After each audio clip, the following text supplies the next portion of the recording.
చూడండి ఫ్రెండ్స్, ఈరోజు నేను మీకు ఆరెంజ్ చెట్టు చూపిస్తున్నాను.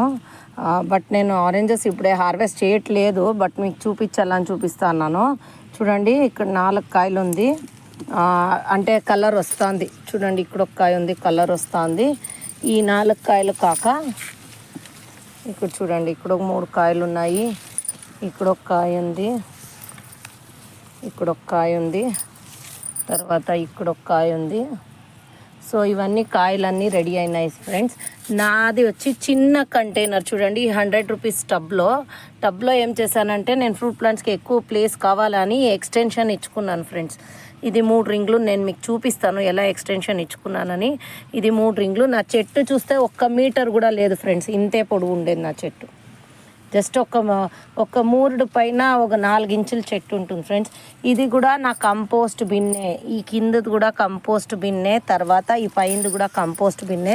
మీరు చూడొచ్చు, అంత సీతాఫలం చెట్లన్నీ మొలిసినాయి. సో ఇవన్నీ నేను అలాగే పీకేస్ దాంట్లోనే వేస్తూ ఉంటాను. అది కంపోస్ట్ కింద కన్వర్ట్ అవుతూ ఉంటుంది. ప్లస్ నేను కూరగాయ తొక్కులు కూడా అలాగే పైన వేసేస్తాను ఫ్రెండ్స్. ఇదంతా చూడొచ్చు మీరు, కూరగాయ తొక్కులు కూడా అంతా కంపోస్ట్ అయిపోయింది. సో ఇది కాకోకుండా ఇందులో ఇక్కడ నేను ఆల్రెడీ ఆకుకూరలు పెట్టాను. ఇక్కడ అంతా ప్లేస్ ఖాళీ ఉందని. బట్ నెక్స్ట్ ఇప్పుడు ఉల్లిపాయలు నాటాను. ఇది కూడా ఒక రకం ఆకుకూర ఫ్రెండ్స్, పులిచింతాకు. ఇందులో వచ్చి నా వైట్ కలర్ చిల్లీ ప్లాంట్ ఉందండి. పెద్ద ప్లాంట్ అండి, ఆల్మోస్ట్ 2 feet ఉంటుంది ఈ ప్లాంట్. 2 feet ప్లాంట్ అండి. చాలా హార్వెస్ట్ ఇచ్చింది ఈ ప్లాంట్ నాకు. ఆల్మోస్ట్ ఇప్పుడు కొంచెం ప్రూన్ చేశాను. ఇంకా ఎండాకాలం వస్తే ఇది ఫ్రూటింగ్ తగ్గిపోతుంది ఫ్రెండ్స్. సో ఇలాంటి చిల్లీ ప్లాంట్. సో మీరు కంటైనర్స్ ఎలా నాటుకున్నారు ఏమి అని వేస్తే నెక్స్ట్ నేర్చుకోవడం వాళ్ళకి ఈజీగా ఉంటుంది ఫ్రెండ్స్. చూడండి ఎంత సైజు, మనకు మార్కెట్లో దొరికే సైజే ఉంది ఫ్రెండ్స్ ఆరెంజెస్. నేను హార్వెస్ట్ చేసే రోజు కూడా వీడియో పెడతాను. చూడండి, నేను ఎలా కంటైనర్ కన్స్ట్రక్ట్ చేశానని చూపిస్తాను. ఇది 100 రూపీస్ టబ్ లాంటిదేనండి, వేరే కంటైనర్ కొంచెం పెద్దది. ఇది కూడా నా కంపోస్ట్ బిన్నేనండి, మట్టి అంతా కంపోస్ట్ అయిండేదే. సో ఇన్ని రోజులు ఇలాగే దీంట్లో ఆకుకూర గ్రో చేశాను. ఇప్పుడు ఈ మట్టి అంతా రెడీ అయింది కాబట్టి దీంట్లో ఏం చేస్తున్నానంటే, దీనికి సపోర్ట్కి, ఈ రింగు నిలబడడానికి సపోర్ట్కి ఫ్రెండ్స్, చూడండి, ఈ రింగు నిలబడడానికి సపోర్ట్కి 3 బాబిన్స్ అని పెట్టాను. నాకు బాబిన్స్ అవైలబుల్ ఉంది కాబట్టి నేను పెట్టాను. మీరు లేదు అంటే మీరు ఇటుకలు కానీ ఏమన్నా ఆల్టర్నేటివ్ చూసుకోండి ఫ్రెండ్స్. ఇది ఇప్పుడు ఎంత దొబ్బినా లోపలికి పోదు, ఎందుకంటే ఇది సపోర్ట్ ఉంది కాబట్టి కిందికి లోపలికి పోదు.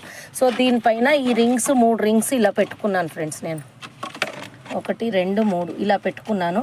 ఇప్పుడు యాక్చువల్లీ ఈ ఆవాల చెట్టు ఇది అయిపోతా ఉంది. ఇప్పుడు దీంట్లో కంపోస్ట్ అనేది నేను తయారు చేసుకుంటాను. లేయర్స్గా వేసి కంపోస్ట్ బిన్నెలాగా తయారు చేసుకుంటాను.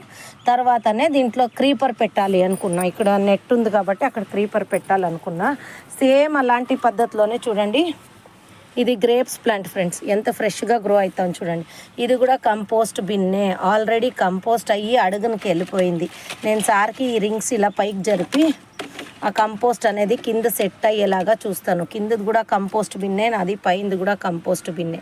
మీరు చూడొచ్చు, పై దాకా వేసింటి ఇదంతా కంపోస్ట్ అయ్యి అడుగునికి వెళ్ళిపోయింది.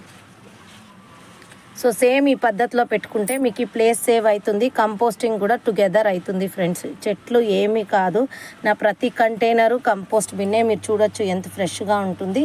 దీంతోపాటు నా హార్వెస్ట్ కూడా చూస్తారు కాబట్టి మీకు ఒక ఐడియా ఉంటుంది.